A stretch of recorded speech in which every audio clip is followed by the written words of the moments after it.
Hi students, today we are going to see how to install Ubuntu on VirtualBox in Windows 7 operating system. This is applicable to Windows 8 or 10 also. So first go to Google, download VirtualBox from the website I have shown here. Then click on the Windows host and VirtualBox.exe will start downloading. It will take some time. After the complete installation, double click on that exe file and the installation process will start. Most of the times default settings could be utilized as it is. So I am just clicking on next. Next it will warn me against network interfaces. I will click yes. Then click on install. The setup will continue with the status.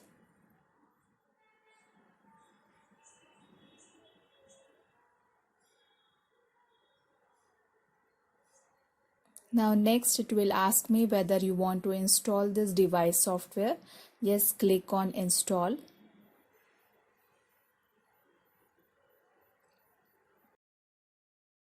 The setup will complete itself and then just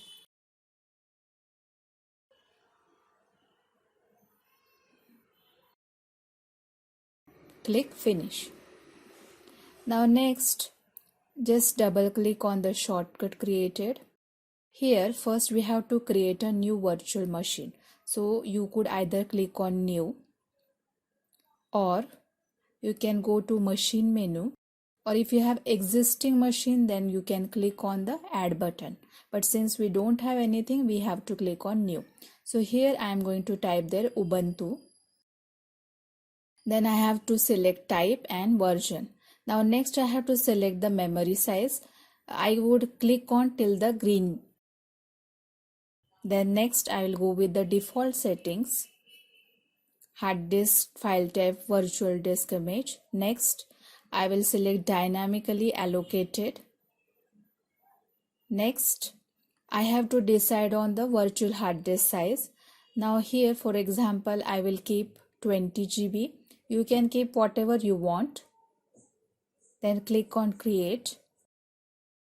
Now we have a Ubuntu virtual machine, but don't just start it. First we have to make some settings. Click on the settings, go to general, then advanced. Here you have to select shared clipboard bidirectional. Then next system, you have to decide the boot order. Floppy disk nowadays nobody uses, so I will just unclick it. My first option is optical, second is hard disk. Next I have to select processor. I will move it till the green color. Then next I will keep the default settings of video memory. Then go to next storage. Now here currently it is empty, so you have to select the ISO image. So click on the add, and then you may have downloaded the ISO image of Ubuntu, so just click that.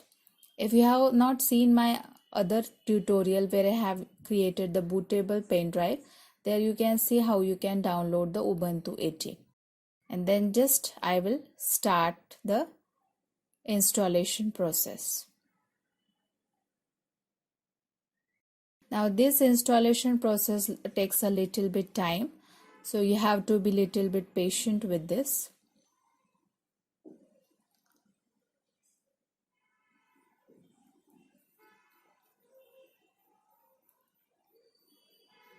So click on install Ubuntu. My default language is English. Here also I will keep most of the options default.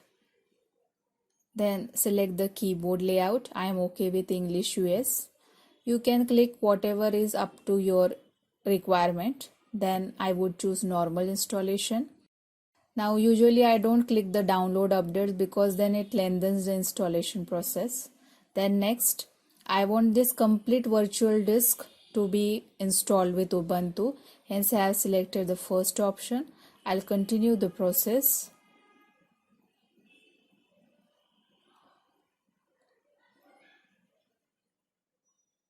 Then next I'll select the time zone, Calcutta. Then next I have to set the username. So I have kept here username IFGPT with some password. You can set whatever password you want. Then continue. Then next the copying of the files will start. Now this takes a lot of time, so I will just pause my recording and then I will show you after the complete procedure of copying files. You have to be little patient with the installation.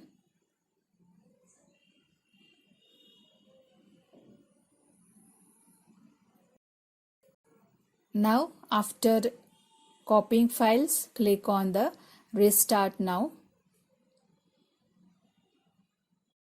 and the installation process is complete.